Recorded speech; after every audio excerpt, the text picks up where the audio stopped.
तो ऐसे fire incidents भी होने के चांसेस होते हैं। और खासकर जो लगभग 90% से ज़्यादा जो कॉज रहता है वो ह्यूमन इंड्यूस्ड कॉज होता है। हमारे जितने भी लोग होते हैं जो कैंपिंग के लिए जाते हैं, वो वहाँ पे कैंप फायर्स जलाते हैं, जैसे बारबेक्यूज़ के लिए, हीटिंग करने के लिए, या जैसे सिगरेट वगैरह वो जलाते हैं।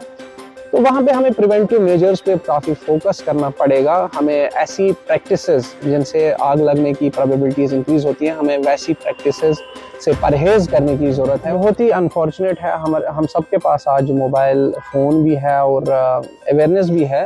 फायर डिपार्टमेंट का एक टोल फ्री नंबर जो कि 101 है, बहुत ही सिंपल है, आपको कोई और नंबर याद करने की ज़रूरत नहीं है। जब भी आप फायर इंसिडेंट देखें, आप 101 पे कॉल करेंगे। वादी कश्मीर में पहाड़ी और मैदानी इलाकों में आग की वारदातों में इजाफा देखने को मिल रहा है। हर दिन अलग अलग इलाकों से हमें आग की खबरें जो है वो मौसूल होती है।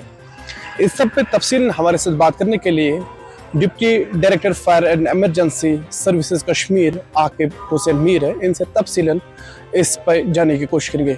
आकिब साहब, thank you for joining us. Programme में मदद करने के लिए आपका बहुत बहुत शुक्रिया। तफसील ना आपसे जानने की कोशिश करेंगे कि खुशकसाली के मौसम में हम देखते हैं कि वादी कश्मीर में पहाड़ी इलाकों और मैदानी इलाकों में आग की खबरें जो है हमें सुनने को मिल रही है, वजह क्या होता है? देखिए, जैसा आप देखते हैं कि इन दिनों भी काफ़ी सारे जो ड्राई स्पेल होने की वजह से हम काफ़ी सारे फॉरेस्ट फायर्स देख रहे हैं, या जैसे हाउस होल्ड फायर्स भी काफ़ी ज़्यादा हम देखते हैं, जो हम स्ट्रक्चरल फायर्स बोलते हैं। तो रीज़न यही रहता है कि जो खुशकसाली चलती है, जब बारिश काफ़ी दिनों से नहीं होती है और ख़ासकर अगर टेम्परेचर भी इसमें जो है उसमें इजाफा हो जाए, तो जो वेजिटेशन है, लीव्स वगैरह है, श्रब्स है, तो ये सारी चीज़ें जो है ड्राई हो जाती है और ये एक फ्यूल का काम करती है। और उसके बाद जो है हमारी नेग्लिजेंस या जो नेचुरल कॉज भी कहीं जगहों पे रहता है, तो ये चीज़ें काफ़ी इजीली जो है आग पकड़ लेते हैं। और अगर हम इन चीज़ों पे जो है कोई प्रिवेंटिव मेजर्स इनिशियल या जिसको हम फर्स्ट एड बोलते हैं, अगर हम फर्स्ट एड का इस्तेमाल नहीं करेंगे, तो ये ऐसे आग जो है, जैसे हम फॉरेस्ट में भी देखते हैं, काफ़ी ज़्यादा फैलते हैं और उनको बाद में फिर कंट्रोल करना काफ़ी मुश्किल हो। तो अगर हम वादी कश्मीर की बात करेंगे, फायर एंड इमरजेंसी जहाँ तक दम कम कर सकता है, कर रहा है, सोसाइटी का क्या रोल है इसमें?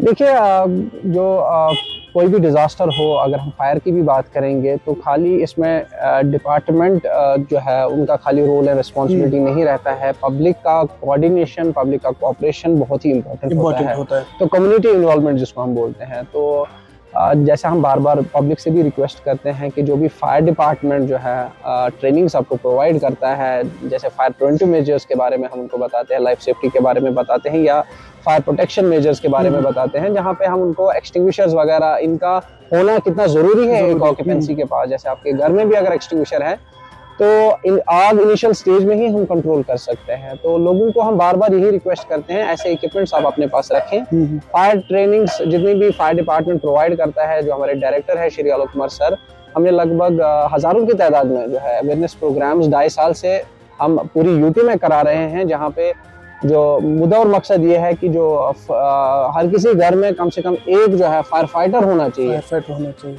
क्योंकि उससे क्या होगा कि जब भी फायर इंसिडेंट होगा, तो हम फायर को इनिशियल स्टेज पे ही कंट्रोल कर सकते हैं। तो लोगों से रिक्वेस्ट है कि ऐसे अवेयरनेस प्रोग्राम्स में आप बढ़ चढ़ के हिस्सा लें, और जब भी आप ऐसी चीज़ें सीखें फायर डिपार्टमेंट से, तो आप उस नॉलेज को पास ऑन भी करें।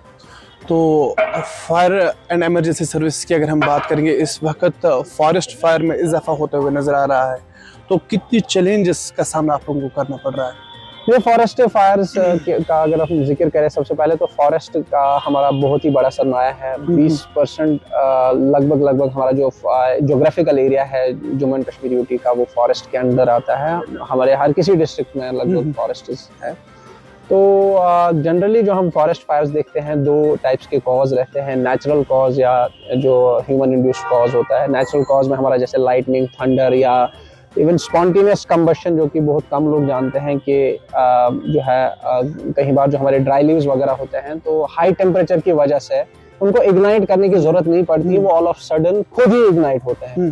तो ऐसे फायर इंसिडेंट्स भी होने के चांसेस होते हैं। और खासकर जो लगभग 90% से ज़्यादा जो कॉज रहता है वो ह्यूमन इंड्यूस्ड कॉज होता है। हमारे जितने भी लोग होते हैं जो कैंपिंग के लिए जाते हैं, वो वहाँ पे कैंप फायर्स जलाते हैं, जैसे बारबेक्यूज़ के लिए, हीटिंग करने के लिए, या जैसे सिगरेट वगैरह वो जलाते हैं, तो वहाँ पे हमें प्रिवेंटिव मेजर्स पे काफ़ी फोकस करना पड़ेगा। हमें ऐसी प्रैक्टिसेस जिनसे आग लगने की प्रोबेबिलिटीज़ इंक्रीज़ होती हैं, हमें वैसी प्रैक्टिसेस से परहेज़ करने की ज़रूरत है। और अगर ऐसे फायर्स हमें मजबूरन जलाने भी पड़ते हैं, उनको अपनी प्रेजेंस में जलाएं। और ख़ासकर जब हम फॉरेस्ट एरिया को फिर लीव करें तो हम जो ऐसे फायर्स हैं उनको अनअटेंडेड ना छोड़ें।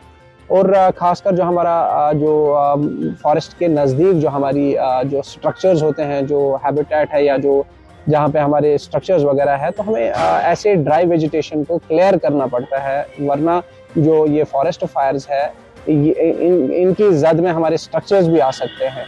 तो आखिर पर आकिब साहब, आपसे आपकी क्या मैसेज रहेगी कि वादी कश्मीर के लोगों के लिए? ज़्यादातर जब हम देखते हैं कहीं पे आग लगती है तो पूरा गुस्सा जो है फायर एंड इमरजेंसी में निकाला जाता है, तो आपकी क्या मैसेज रहेगी? देखिए, मेरी मैसेज जो है, जो खासकर डायरेक्टर सर की भी जो advisories time to time issue होती है, मैं ये बताना चाहूँगा कि आप उन एडवाइजरीज को इम्प्लीमेंट करें। खासकर जो फायर सर्विसेज का मोबाइल फ़ोन नंबर है जो कि टोल फ्री है 101, आप उस पर फ़ोन करें जब भी आप फायर इंसिडेंट देखें।